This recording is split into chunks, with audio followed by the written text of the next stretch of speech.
Om Swastiastu, salam sejahtera bagi kita semua dan salam harmoni. Baik, dalam kesempatan kali ini saya akan membahas materi 12 hukum dalam kehidupan sehari-hari. Sebelumnya, perkenalkan nama saya Putu Wiranti Prameswari dengan NIM 23110314441 dengan nomor absen 15. Saya berasal dari Rombel 42 Agama Hindu. Sebelumnya, saya ingin berterima kasih kepada dosen pengampu Bapak Inyoman Sika MSI pada kesempatan dan tugas yang telah diberikan oleh kepadanya. Baik, 12 hukum karma yang akan mengubah hidup kita dalam cara kita memandang hidup. Ini lebih mengarah ke konsep sebab dan akibat.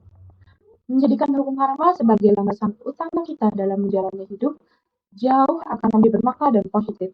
Baik, langsung saja kita memasuki ke hukum yang pertama, yaitu hukum tabur tuai. Apa yang kamu tabur, itulah yang kamu tuai.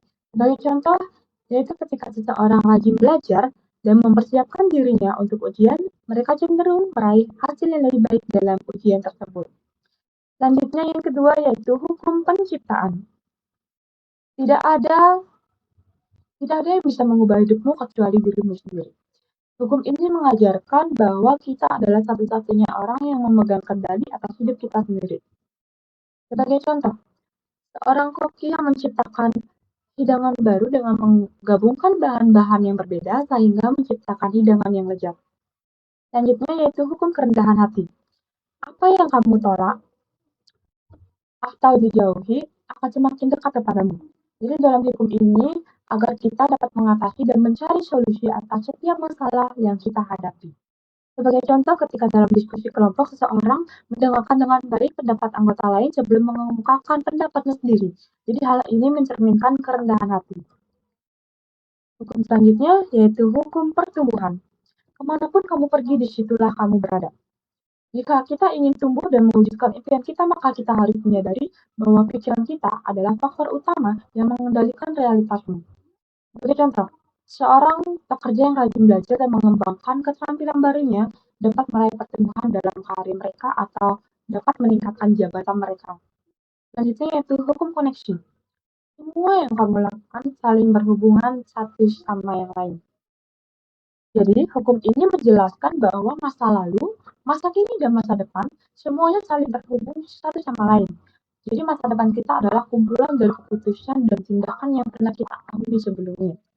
Sebagai contoh, seorang pengusaha yang menjalin hubungan dengan mitra bisnis dan pelanggan dapat membantu jaringan yang kuat untuk mendukung perkembangan bisnisnya.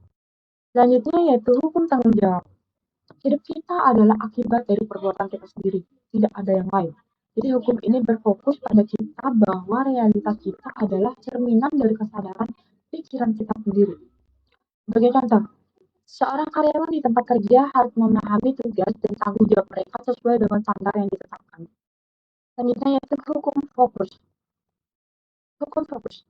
Kamu tidak bisa memikirkan dua hal sekaligus dalam waktu yang bersamaan. Jadi, jika kita di situasi meningkatkan kualitas kita, sangat penting sekali untuk berkonsentrasi pada hal yang benar-benar krusial. Jadi hukum ini membantu mengalihkan fokus perhatian kita terhadap segala sesuatu yang akan mencapai ke pencapaian tujuan kita.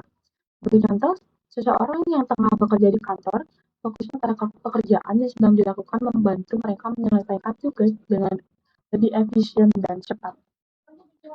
Hukum selanjutnya yaitu hukum memberi dan bersikap ramah. Mendemonstrasikan altruisme menunjukkan bahwa kita adalah manusia yang bermoral tinggi. Jika kita ingin memiliki hidup yang berarti dan bermakna, maka kita harus selalu menunjukkan sikap yang tidak memikirkan diri kita sendiri saja. Jadi kita harus belajar menjadi seorang yang terbuka, akomodatif, dan selalu bersedia untuk membantu orang lain, bahkan ketika kita tidak mengenal mereka sekalipun. Sebagai contoh, saat seseorang memberi bantuan kepada tetangga yang membutuhkan, seperti membantu membawa belanjaannya. Selanjutnya yaitu hukum di sini dan sekarang. Kalau kamu terus melihat ke belakang atau ke depan, kamu tidak akan bisa menikmati momen hidupmu di masa kini. Hukum ini terlihat sangat rumit, karena tampaknya menyiratkan bahwa masa lalu dan masa depan tidaklah penting yang mana mungkin bertentangan dengan hukum yang keenam. Hukum yang keenam, contohnya itu hukum koneksi.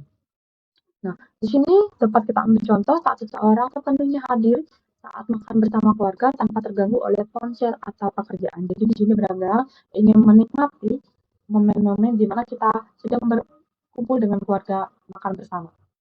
Hukum selanjutnya yaitu hukum perubahan. Tidak ada yang akan berubah jika kamu yang mengubahnya.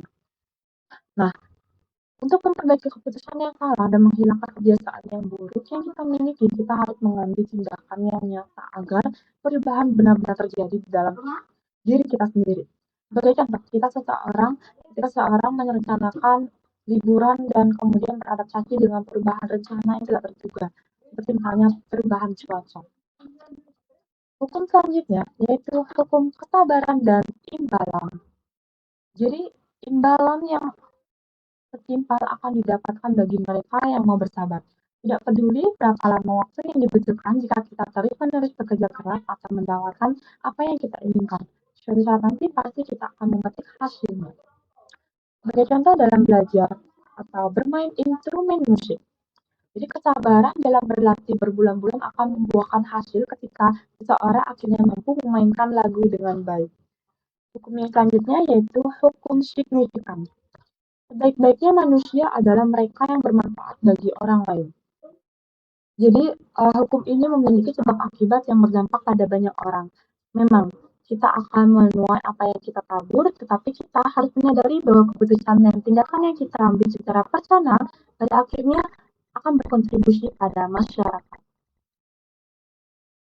Baik, dapat disimpulkan, prinsip-prinsip mencerminkan cara berpikir dan bertindak yang bisa diterapkan dalam berbagai situasi sehari-hari, dari pekerjaan hingga hubungan sosial, dan memberikan panduan untuk hidup yang lebih bermakna dan membangun. Nah, maka dari itu pastikanlah agar seluruh tindakan kita memberikan nilai dan inspirasi bagi orang lain.